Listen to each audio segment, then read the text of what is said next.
très beau et il était posé sur le mur. Mais dès que Cheikh Mohammed posa son regard sur ce serpent noir, une terreur intense s'empara de lui et il s'évanouit sur place. Tout le monde était stupéfait. Que lui arrivait-il? Car ce serpent noir et massif n'avait mordu personne. Il avait simplement glissé silencieusement par l'autre côté du mur et disparu. Les invités furent en émoi. Mariam, voyant l'état de son père, fut aussi bouleversée. Puis plusieurs mois passèrent. Tout le monde avait oublié cet incident. Puis Mariam avait recommencé ses études collégiales. Un jour, ses amis proposèrent « Pourquoi ne pas faire un programme de promenade ?» Elle voulait aller dans cette forêt dont tant d'histoires circulaient.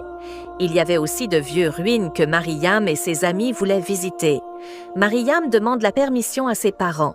Elle prit aussi la voiture de son père, car dans leur maison, il y avait de nombreuses voitures. Mariam savait bien conduire. Puis ils commencèrent leur voyage. Ses amis Zeynat, Janat et Alia étaient avec elle. Et un garçon appelé Amir était aussi l'ami de Mariam. Il étudiait avec elle au même collège. Mariam paraissait très enthousiaste. Elle allait dans un endroit dont on parlait beaucoup. Ils allaient voir ces anciennes ruines, jadis appartenant à des rois et des riches, maintenant totalement détruites et abandonnées.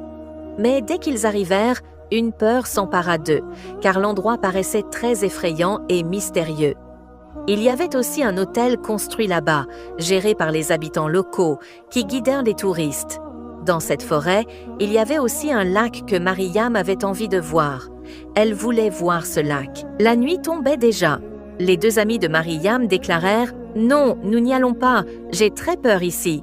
Demain matin, on rentrera. » Amir non plus ne paraissait guère content d'être là, mais Mariam était très en colère contre eux. Elle voulait absolument voir ce lac ce soir. Ainsi, dès que les autres s'endormirent, elle sortit furtivement de l'hôtel. Elle prit la direction du lac. Elle atteignit l'endroit, interrogeant des gens absorbés dans leurs pensées. Quand elle vit enfin ce lac à l'eau bleu foncé, elle resta émerveillée. Le reflet de la lune tombait sur le lac, c'était très beau.